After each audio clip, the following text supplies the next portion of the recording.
ខ្ញុំអរព្រះគុណព្រះអង្គសម្រាប់ឱកាសនេះសូមបើកព្រះគម្ពីរដល់លូកាចំពោះ18ខ31មនុស្សជាច្រើនដែលបើកព្រះគម្ពីរប្រហែលច្រឡំហើយគិតថាគេចង់ដឹងអំពី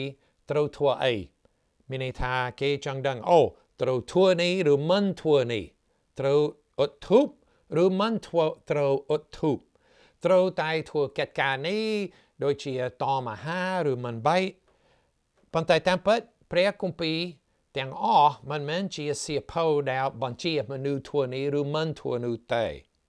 ជួនកាលព្រះគម្ពីរនិយាយអំពីព្រះハរតីរបស់ព្រះជាម្ចាស់និយាយអំពីប្រវត្តិសាស្ត្រអ្នកដែលជឿលើព្រះអង្គនៅសញ្ញាចាស់ផងសញ្ញាថ្មីផងហើយទាំងអស់មានប្រយោជន៍សម្រាប់ពួកយើងដើរតាមឲ្យមានគំរូធ្វើតាមក្នុងព្រះគម្ពីរព្រះជាម្ចាស់ជ្រាបថាព្រះគម្ពីរល្អហើយសំខាន់ចំពោះពួកយើងជួនកាលយើងសិក្សាអំពីព្រះយេស៊ូវប្រើអ្នកឈឺឲ្យបានជាព្រះយេស៊ូវបង្រៀនរឿងប្រៀបធៀបហើយមេរៀនថ្ងៃនេះយើងនឹងសិក្សាអំពីសន្ទនារវាងព្រះយេស៊ូវនិងសិស្សរបស់ព្រះយេស៊ូវអំពីពេលអនាគតលូកាចំពោះ18ខ31ព្រះអង្គនាំអ្នកទាំង12មកហើយមានព្រះបន្ទូលទៅគេថាឥឡូវនេះយើងត្រូវឡើងទៅក្រុងយេរូសាឡិមហើយគ្រប់សេចក្តីដែលពួកហោរាបានចែងទុកពីកូនមនុស្សនឹងបានសម្រេចក្នុងខ31កាលណានិយាយអំពីអ្នក12នាក់ក្រុមនោះជាក្រុមដែលធ្លាប់នៅជាមួយព្រះយេស៊ូវតាំងពីដំបូងដែលព្រះយេស៊ូវចាប់ផ្ដើមបម្រើព្រះជាម្ចាស់ដូច្នេះពួកគេធ្លាប់នៅយើងហៅថាសាវករបស់ព្រះអង្គហើយព្រះយេស៊ូវមានបន្ទូលថាឥឡូវយើងត្រូវឡើងទៅក្រុងយេរូសាឡិមទីក្រុងយេរូសាឡិមជារាជធានីរបស់ស្រុកអ៊ីស្រាអែលទីក្រុងនោះជាទីក្រុងដែលសំខាន់ធម្មតាស្រុកនីមួយមានទីក្រុងមួយដែលធំជាងគេដែលសំខាន់ជាងគេដូចភ្នំពេញដល់ស្រុកខ្មែរប៉ុន្តែព្រះយេស៊ូវជ្រាបថានៅទីក្រុងយេរូសាឡិមជាកន្លែងដែលគាត់ព្រះយេស៊ូវត្រូវតែសាវទីវង្គតពីព្រោះក្រោយមកឡើងទៅទីក្រុងយេរូសាឡិមហើយគ្រប់សេចក្តីដែលពួកហោរាបានចែងទុកមានអ្វីដែលគេបានសរសេរទុកគឺនឹងកាត់ឡើងដល់កូនមនុស្សគឺជាព្រះយេស៊ូវធ្លាប់ហៅខ្លួនឯងថាកូនមនុស្សនៅtrongចំណុចទី1អំពី31គឺការឆ្ពោះទៅកាន់ក្រុងយេរូសាឡិមមានន័យថាការឆ្ពោះទៅរកសេចក្តីស្លាប់កាលណាចង់ទៅទីក្រុងយេរូសាឡិមមានន័យថាចំពោះព្រះយេស៊ូវទៅរកសេចក្តីស្លាប់ព្រះយេស៊ូវជ្រាបអំពីពេលអនាគតជ្រាបអំពីអ្វីដែលព្យាការីនៅសញ្ញាចាស់បានសរសេរទុកអំពីព្រះយេស៊ូវដឹងអំពីអ្វីដូច្នេះខ្ញុំចង់និយាយឥឡូវព្រះយេស៊ូវមិនភ្ញាក់ផ្អើលទេនេះជាផែនការរបស់ព្រះយេស៊ូវសម្រាប់យាងមកហើយខ31និយាយអំពីពួកហោរាតាមពិតពួកហោរាគេសរសេរនៅកន្លែងណានៅសញ្ញាចាស់ហើយតាមពិតសញ្ញាចាស់មានព្យាការីឬពួកហោរាដែលសរសេរអំពីពេលអនាគតធម្មតាកាលណាយើងកាត់អំពីព្យាការីយើងកាត់អំពីលោកអេសាយយេរេមៀលោកដានីយ៉ែលហើយសៀវភៅទុយនៅខាងក្រៅសញ្ញាចាស់ប៉ុន្តែតាមពិតលោកម៉ូសេព្រះគម្ពីរហៅគាត់ជាហោរាព្រះមហាក្សត្រដាវីដគាត់ជាព្យាការីដែរដូច្នេះកាលណាព្រះយេស៊ូវចង់ទៅទីក្រុងយេរូសាឡិមដឹងហើយថាសញ្ញាចាស់បានសរសេរអំពីការអ្វីដែលនឹងកាត់ឡើងនៅទីនោះចំពោះព្រះយេស៊ូវដោយគម្ពីរចង់រំលឹកបងប្អូនចង់មើលខគម្ពីរបន្តិចមានខគម្ពីរច្រើនដែលនិយាយអំពីពេលអនាគតរបស់កូនមនុស្សនៅព្រះយេស៊ូវលោកគ្រីស្ទ នៅព្រះគ្រីស្ទនៅទីក្រុងយេរូសាឡិមអេសាយចំពោះ53ខ3ជាខគម្ពីរដែលនិយាយច្បាស់ចំពោះ53និយាយច្រើនខ្ញុំចង់ជម្រាបអំពីខ3និងខ5ខ3ថាព្រះអង្គត្រូវគេមកងាយហើយត្រូវមនុស្សបោះបង់ចោលព្រះអង្គជាមនុស្សមានទុក្ខព្រួយហើយទទួលរងជំងឺរោគាដូចជាអ្នកដែលមនុស្សគេចមុខចេញ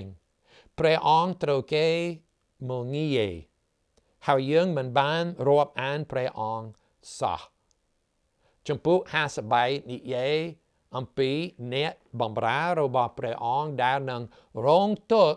ដោយសារអំពើអាក្រក់របស់មនុស្សយើងគឺព្រះយេស៊ូវជ្រាបខ5មានខគម្ពីរច្រើនដែលនិយាយអញ្ចឹងខ5និយាយទៀតព្រះអង្គត្រូវរបួសដោយព្រោះអំពើរំលងរបស់យើងដោយសារអំពើអាក្រក់របស់យើងព្រះយេស៊ូវត្រូវតែរបួសមានរបួសក៏ត្រូវវាយវិចំដោយព្រោះអំពើទុច្ចរិតរបស់យើងតែឯការវិផ្ចាល់ដែលនាំឲ្យយើងបានជាមេត្រី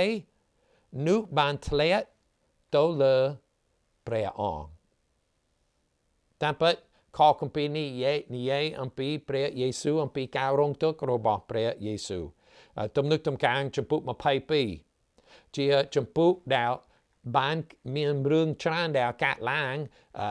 មុននឹងព្រះយេស៊ូវសាវទីវង្គតកាលណាព្រះយេស៊ូវជាប់ឈើឆ្កាង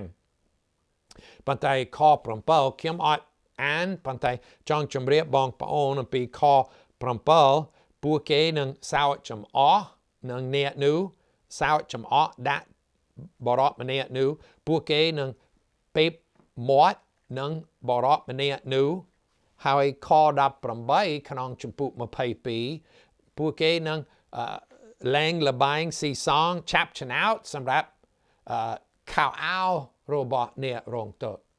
ហើយកាលណាយើងឃើញរឿងរបស់ព្រះយេស៊ូវការសុគតព្រះយេស៊ូវយើងឃើញសេចក្តីជាច្រើនដែលបានសម្រេចតាមសញ្ញាចាស់ខគម្ពីរមួយទៀតទំនុកទំការចំពុក16ខ10ជាខដែលលោកពេត្រូហើយនឹងលោកប៉ូលនឹងសូត្រក្នុងសញ្ញាថ្មីហើយខគម្ពីរនោះនិយាយអំពីអ្នកសុចរិតអ្នកបម្រើរបស់ព្រះគឺព្រះគ្រីស្ទដែលមិនជាប់សេចក្តីស្លាប់ជារៀងរហូតទេគេប្រើខគម្ពីរនោះដើម្បីថាព្រះយេស៊ូវព្រះគ្រីស្ទនឹងរស់ពីស្លាប់ឡើងវិញខ10ទំនុកទំការចំពុក16ខ10ត្បិតព្រះអង្គមិនបោះបង់ប្រលឹងទូបង្គំនៅក្នុងស្ថានគុំប្រលឹងមនុស្សស្លាប់ឡើយក៏មិនឲ្យអ្នកបរិសុទ្ធរបស់ព្រះអង្គឃើញសេចក្តីផុករលួយដែរមានន័យថាអ្នកនោះដែលបានស្លាប់មិនផុករលួយរូបកាយនោះមិនធ្វើជាត្រឡប់ជាធូលីដីដោយធម្មតាទេពីព្រោះអ្នកនោះនឹងរស់ពីស្លាប់ឡើងវិញខ្ញុំចង់បន្តក្នុង32លូកាចំពុក18ខ32ខ33ព្រះយេស៊ូវជ្រាបអំពីពេលអនាគត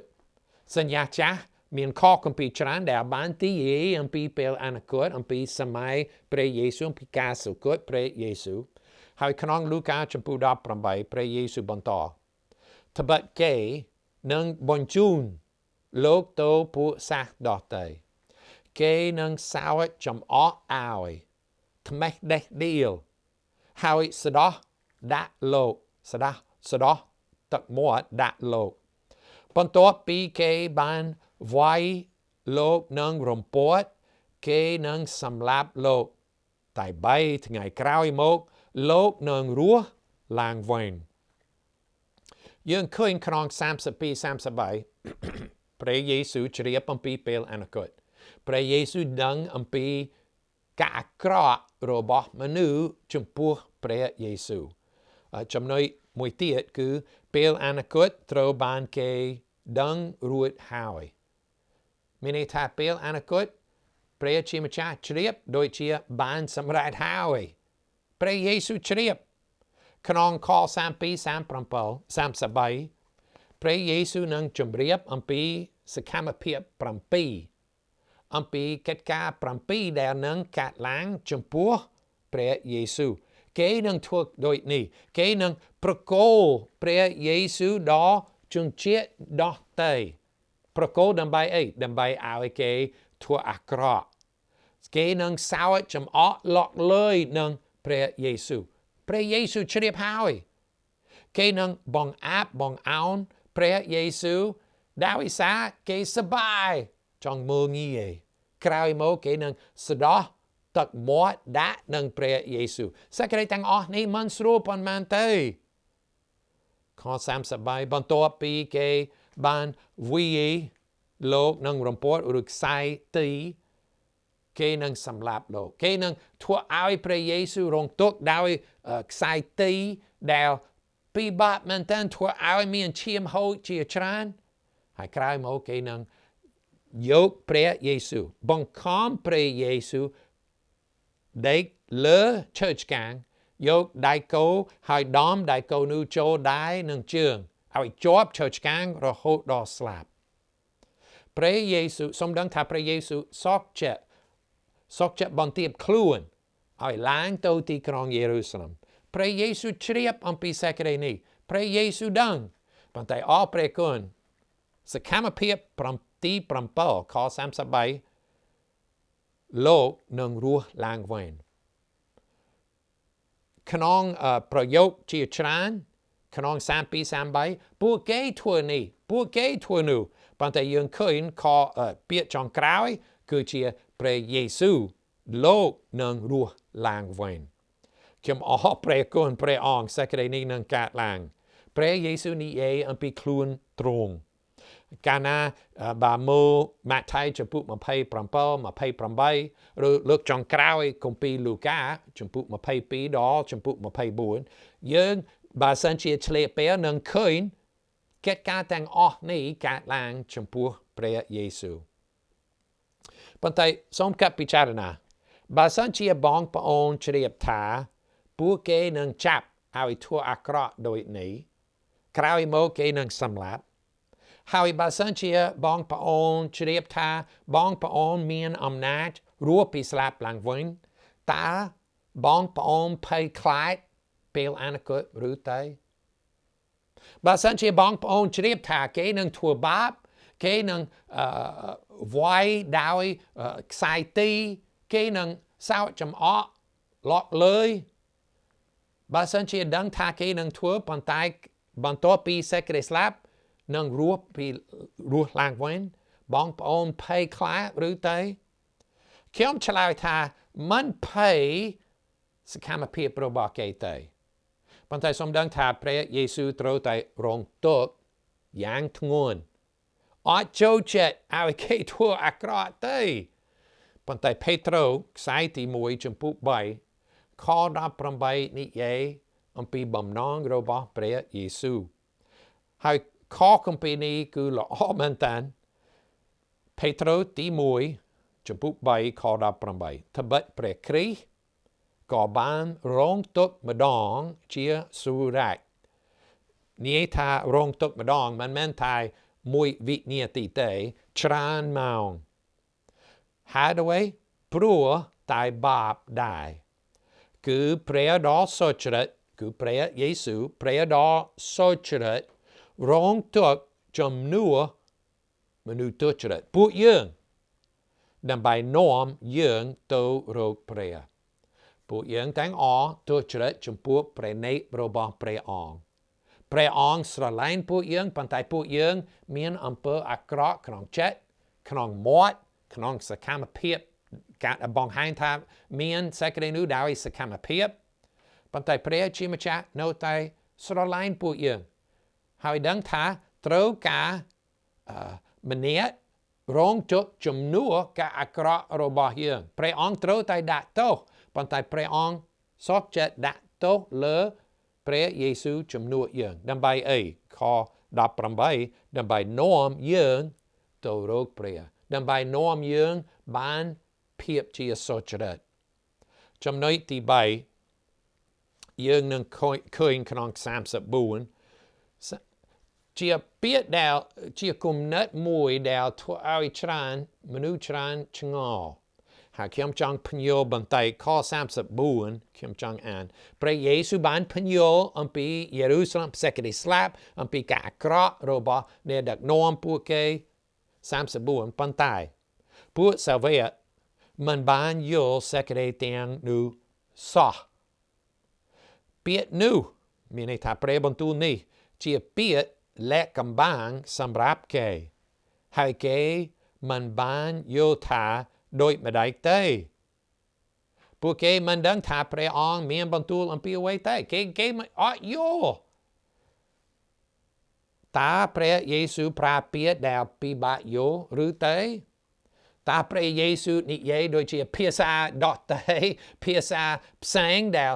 គេមិនធ្លាប់ស្ដាប់ទេអត់ទេតើព្រះយេស៊ូវប្រើពាក្យចម្លែកដូចជាប្រៀបធៀបដែលគេយល់មិនបានអត់ទេគេស្ដាប់បានគេស្ដាប់ព្រះយេស៊ូវបានគេឮប៉ុន្តែគេអត់យល់សាច់រឿងអត្ថន័យរបស់ព្រះយេស៊ូវទេហើយដូចខ្ញុំឆ្លើយថាបំណងប្រាថ្នាខុសរបស់គេហាមមិនឲ្យគេយល់គេមានគំនិតមួយអំពីព្រះយេស៊ូវប៉ុន្តែព្រះយេស៊ូវនិយាយខុសពីសេចក្តីនេះខុសគម្ពីរនេះអត់និយាយថាព្រះអង្គហាមមិនឲ្យគេយល់ប៉ុន្តែតើព្រះអង្គបណ្ដាលឲ្យគេអត់យល់ឬទេខ្ញុំគិតថាមិនអញ្ចឹងហើយដូចគេចង់បានគេមានបំណងប្រាថ្នាខុសដោយសារអីដោយសារគេចង់បានអំណាចគេចង់បានព្រះមហាក្សត្រដ៏សុចរិតល្អគ្រប់គ្រងលើពួកគេ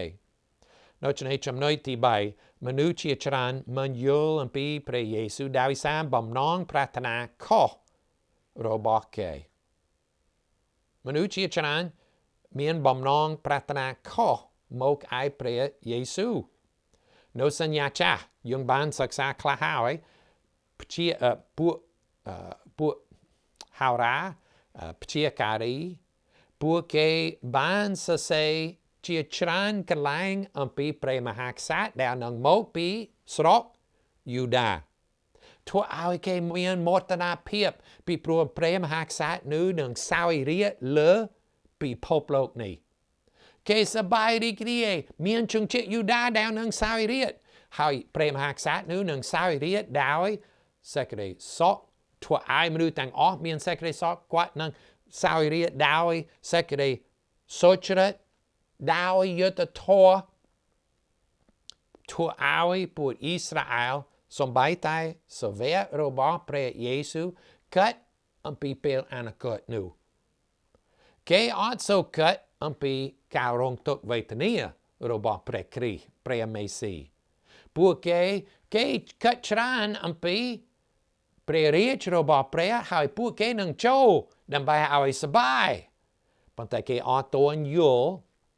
អំពីសេចក្តីស្លាប់របស់ព្រះយេស៊ូវគម្ពីរម៉ាថាយចំពុ16ខ្ញុំចង់អានពីខពីម៉ាថាយចំពុ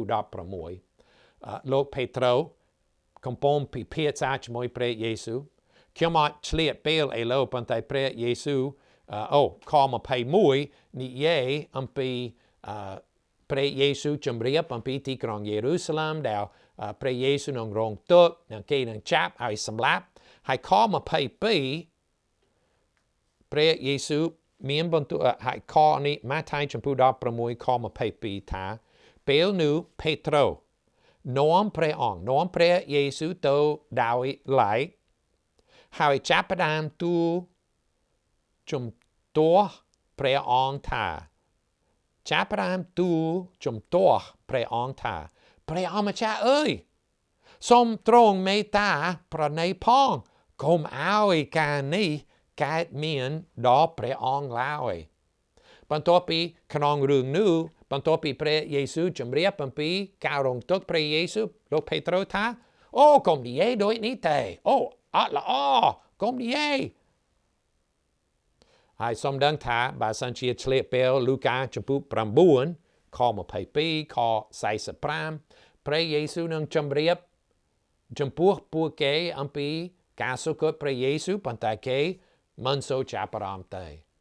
ប្រហែលបងប្អូនចាំមេរៀនមុនយើងបាននិយាយអំពីអ្នកនាមមុនដែលជាអ្នកមានអ្នកគ្រប់គ្រងដែលមានលុយដែលបានមកឯព្រះយេស៊ូវដើម្បីសួរអំពីជីវិតអកលជានិច្ចបរិបម្នាក់នោះមកឯព្រះយេស៊ូវឃើញថាព្រះយេស៊ូវល្អជាគ្រូល្អប៉ុន្តែមិនសូវចាប់អារម្មណ៍ឬអំពីការអាក្រក់របស់ខ្លួនឬថាព្រះយេស៊ូវជាព្រះសពថ្ងៃនេះមានមនុស្សជាច្រើនដែលសរសើរព្រះយេស៊ូវប្រហែលគេច្រៀងចម្រៀងអំពីព្រះយេស៊ូវគេចង់ទទួលព្រះពរកិត្តិយសសេចក្តីសុខពីព្រះយេស៊ូវប៉ុន្តែគេចង់បានព្រះពររបស់ព្រះអង្គប៉ុណ្ណោះគេមិនទទួលស្គាល់ថាព្រះយេស៊ូវជាព្រះរាជបុត្រាដែលបានស្លាប់លើឈើឆ្កាងដោយសារអំពើអាក្រក់របស់ពួកយើងសូមដឹងថាមានព្រះពរពិតមែនសម្រាប់មកឯព្រះជាម្ចាស់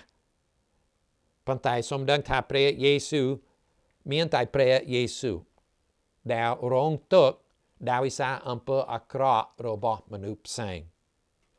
ហើយព្រះយេស៊ូវត្រូវតែរងទុក្ខហើយពួកយើងត្រូវតែជឿហើយជំនឿនឹងធ្វើឲ្យជីវិតយើងប្រែប្រួលផ្លាស់ប្ដូរតាំងពីការអាក្រក់មកចង់ចាប់ផ្ដើមស្មោះត្រង់នឹងព្រះជាម្ចាស់ដោយខគម្ពីរដែលបានអានអំបញ្ញពេត្រុសខ្សែទី1ចំពុក3ខ18ថាព្រះដ៏សុចរិតរងទុក្ខជំនួសមនុស្សទុច្ចរិតដើម្បីនាំយើងទៅរកព្រះដូច្នេះព្រះយេស៊ូវល្អប៉ុន្តែសូមដឹងថាព្រះយេស៊ូវជាព្រះសង្គ្រោះដើម្បីប្រើយើងដែលជាអ្នកមានបាបឲ្យរួចពីសេចក្តីស្លាប់ព្រះយេស៊ូវត្រូវតែរងទុក្ខហើយស្លាប់ដើម្បីនាំយើងស្គាល់ព្រះជាម្ចាស់ដូច្នេះកាលណាយើងគិតអំពីព្រះយេស៊ូវយើងត្រូវអរសប្បាយអំពីពេលអនាគតដែលព្រះយេស៊ូវនឹងសោយរាជ្យលើផែនដីនេះប៉ុន្តែសូមកុំភ្លេចហើយដឹងថាសេចក្តីសង្គ្រោះរបស់ព្រះអង្គជាមូលហេតុដែលត្រូវមកឯព្រះយេស៊ូវសាវកព្រះយេស៊ូវគេអត់ទាន់យល់ច្បាស់ទេគេអត់យល់រហូតដល់ចំពុក24ក្នុងគម្ពីរលូកាថ្ងៃក្រោយយើងសិក្សាអំពីនោះប៉ុន្តែព្រះយេស៊ូវជាព្រះសង្គ្រោះហើយក្រៅពីសេចក្តីនេះជីវិតរបស់យើងពួកមនុស្សអត់សូវយល់អំពីព្រះជាម្ចាស់សូមរួមចិត្តអធិដ្ឋានជាមួយខ្ញុំព្រះជាម្ចាស់អើយយើងខ្ញុំមកឯព្រះអង្គតាមរយៈព្រះនាមព្រះយេស៊ូវដែលព្រះយេស៊ូវសុខចិត្តរងទុក្ខ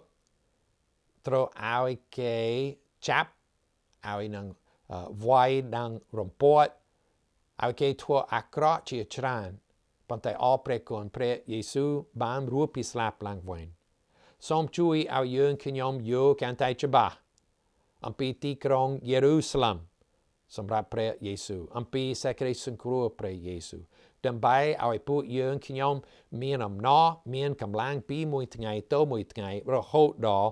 ថ្ងៃចុងក្រោយខ្ញុំអធិដ្ឋានម្ដងទៀតក្នុងព្រះនាមព្រះយេស៊ូវគ្រីស្ទ